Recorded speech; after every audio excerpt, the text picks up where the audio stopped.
Assalamualaikum warahmatullahi wabarakatuh. Sebuah kejadian tak terduga menghiasi malam pengajian Gus Ikdam yang syahdu di Blitar.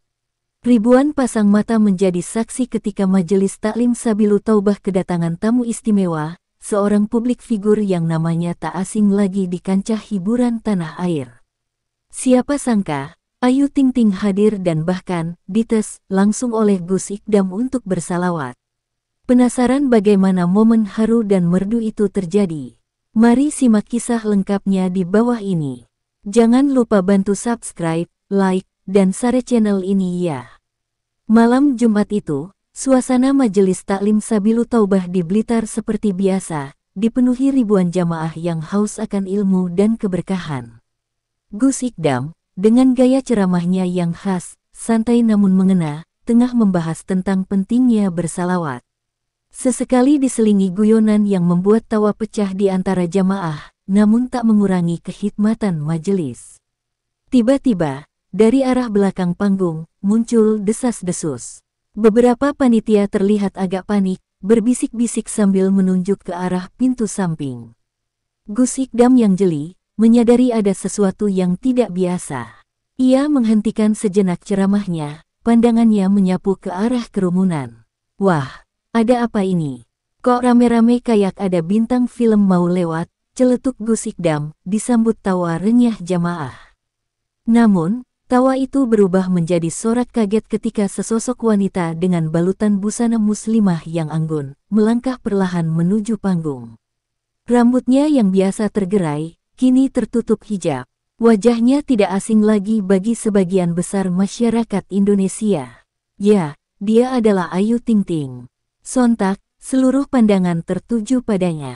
Beberapa jamaah bahkan spontan mengeluarkan ponsel untuk mengabadikan momen langka ini. Ayu terlihat sedikit malu-malu, namun tetap tersenyum ramah. Ia menghampiri Gus Ikdam dan menyalami beliau dengan takzim. Sontak, seluruh pandangan tertuju padanya.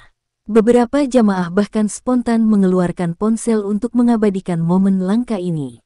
Ayu terlihat sedikit malu-malu, namun tetap tersenyum ramah. Ia menghampiri Gus Ikdam dan menyalami beliau dengan takzim, menunjukkan rasa hormatnya kepada sang penceramah. Gus Ikdam, dengan kecerdasannya, segera menyambut Ayu dengan ramah, namun tak lupa menyertakan sedikit candaan khasnya. Masya Allah, Mbak Ayu. Niki lo, kok tumben rawuh wonten meriki. Ndak salah tempat tuh, Mbak. Sapa beliau, merujuk pada latar belakang Ayu yang seorang penyanyi dangdut, yang mungkin jarang terlihat di majelis pengajian. Ayu Ting Ting tertawa kecil mendengar celetukan Gus Ikdam. Ia segera meluruskan niatnya dengan nada sopan. Assalamualaikum, Gus. Mohon maaf ini lancang, tapi saya memang ingin sekali ikut ngaji di sini. Sudah lama penasaran dan ingin sekali merasakan langsung suasana majelis ini. Gus Ikdam mengangguk-angguk, mengapresiasi niat baik Ayu. Alhamdulillah kalau begitu, Mbak. Ndak ada salahnya, Mbak. Ini majelisnya Gusti Allah, siapa saja boleh datang, asalkan niatnya baik. Selamat datang di Sabilu Taubah. Ide spontan dari Gus Ikdam. Setelah berbincang sejenak dan menyambut Ayu Ting Ting dengan hangat, Gus Ikdam tiba-tiba memiliki ide yang terlintas begitu saja di benaknya. Ia memandang Ayu Ting Ting dengan senyum iseng, seolah ada rencana kecil yang ingin ia lakukan untuk memeriahkan majelis malam itu. Mbak Ayu ini kan penyanyi nggih. Suaranya pasti bagus sekali, ujar Gus Ikdam memulai, mengundang senyum dari Ayu yang sudah mulai bisa mengikuti gaya humor beliau. Kebetulan sekali, tadi kita sedang membahas keutamaan solawat dan betapa pentingnya bagi kita semua untuk selalu melantunkannya. Ayu tersenyum tipis, merasa sedikit gugup dengan arah pembicaraan ini. Ia mulai bisa menebak kemana Gus Ikdam akan membawa pembicaraan, namun ia tetap menunggu dengan sabar. Dalam hatinya, ia berharap bisa memberikan kontribusi yang berarti di majelis yang penuh berkah ini. Gus Ikdam pun melanjutkan idenya. Gimana kalau Mbak Ayu ikut bersalawat bersama kita semua? Biar lebih afdol kajiannya. Dan biar semua jamaah juga ikut semangat bersalawatnya. Insya Allah, suara merdu Mbak Ayu bisa menambah kehusyukan kita semua. Ayu Ting Ting sempat terkejut dengan permintaan spontan Gus Ikdam. Meskipun terbiasa tampil di panggung besar, melantunkan sholawat di hadapan ribuan jamaah dan seorang ulama adalah pengalaman yang berbeda. Namun, ia cepat menguasai diri dan mengangguk setuju dengan senyum manisnya. Insya Allah, Gus. Tapi saya tidak hafal banyak sholawat, ujarnya merendah. Gus Ikdam tersenyum menenangkan. Nggak usah khawatir, nanti kita bareng-bareng. Yang penting niatnya, bak, dan keberanian untuk bersalawat di hadapan Gusti Allah dan Rasulullah. Beliau kemudian melirik ke arah tim hadroh yang duduk di samping panggung, memberi isyarat. Monggo, mas-mas, kita iringi Mbak Ayu bersalawat. Mari kita buat suasana majelis semakin syahdu. Gus Ikdam kemudian meminta Ayu untuk melantunkan sholawat Ya Ashiqol Mustafa.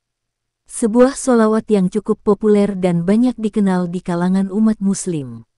Awalnya, Ayu terlihat agak canggung dan sedikit ragu. Namun, ia mengambil napas dalam-dalam, memejamkan mata sejenak, dan mulai melantunkan lirik pertama. Setelah beberapa lirik, suaranya yang merdu mulai mengalun dengan indah. Nada yang biasanya ia gunakan untuk lagu-lagu dangdut, kini berubah menjadi syahdu, penuh penghayatan dalam melantunkan puji-pujian kepada Nabi Muhammad SAW. Keberanian dan kesungguhan Ayu dalam bersalawat terpancar jelas dari setiap kata yang ia ucapkan. Lantunan merdu yang pukau jamaah. Saat suara Ayu Ting Ting melantunkan sholawat Ya Ashiqol Mustafa memenuhi ruangan, seluruh jamaah seolah terhipnotis. Mereka terdiam, terpukau dengan kualitas suara Ayu yang tak disangka begitu merdu dan penuh penghayatan saat bersalawat.